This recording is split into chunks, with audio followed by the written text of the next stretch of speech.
So if you know my page, you know that I have been on my healing journey for about 2 to 3 years, and I want to talk about some things. And you know me, I like to talk about mindset because mindset is very, very important when you have an autoimmune disease, chronic disease, or you have any health and fitness goals or wellness goals in your life. And your thoughts that you think about yourself is really going to make a difference in how successful you are in reaching your goals and in staying healthy and having a healthy lifestyle. Now, the only reason why I'm saying this, and I've been really hesitant to kind of share about this because a lot of people are always like, oh, once you're sick, like that's just how it is, that's just what you're resigning to. And I don't believe that. Like, I believe you can truly heal your body. And that was something that was possible for me. In 2020, I was actually quarantined in the hospital for 21 days by myself. And I was like on heavy drugs and I was just really not coherent in anything. And it was just really traumatizing. So I have it in my pin post. Once I like kind of got out of the kind of like sadness that I felt for like a couple days, I decided, I was like, you know what, I'm not going to focus on the things that I can't control. I'm going to focus on the things that I can control, which is basically my thoughts and what I'm focusing on, because I was literally bedridden for that time. Like, I could not get out of the bed by myself, and so I could only be on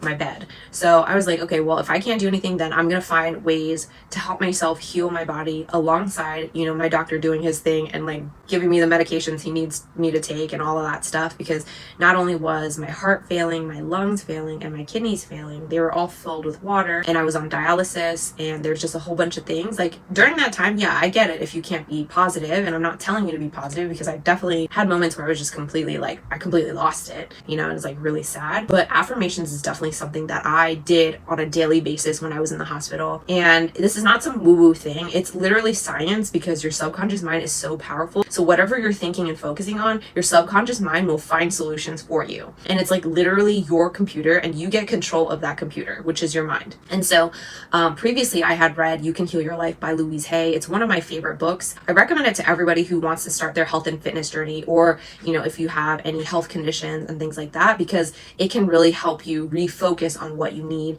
and affirm the opposite of what is happening to your body. So they have a list of affirmations in there for specific health issues, and this is not medical advice. Obviously, you have to set a disclaimer, but it truly does help because you're changing your subconscious mind and what your subconscious mind is focused on. So I just wanted to show you, because in that hospital, I found affirmations that were for my heart, lungs, kidneys, and also to go to the bathroom. I was just struggling with so many things. And then also I had anemia. Like, there's just so many things going on all at one time. So I would have to focus on my affirmations, because it's so easy to focus on like, oh my God, what's going to happen? Am I going to die? Like you could fall into a negative spiral very easily. And I definitely did at times. But this is my old phone that I had at the hospital at the time. And these are the affirmations that I had. And so on top of it actually listed like the health problem that I had. And so I had to cut it off so I could just focus on the affirmations and not just on the problems. And so I would repeat these affirmations every single day. And I'm going to go ahead and share with you what actually worked for me. Yeah, let's get into it. So the first one is, there is time and space for everything I need to do. I'm at peace. I comfortably and easily release the old and welcome the new in my life. I am safe. I joyously release the past. I am at peace. So a lot of these are repetitive, but I didn't care. I was like, I'm going to do affirmations and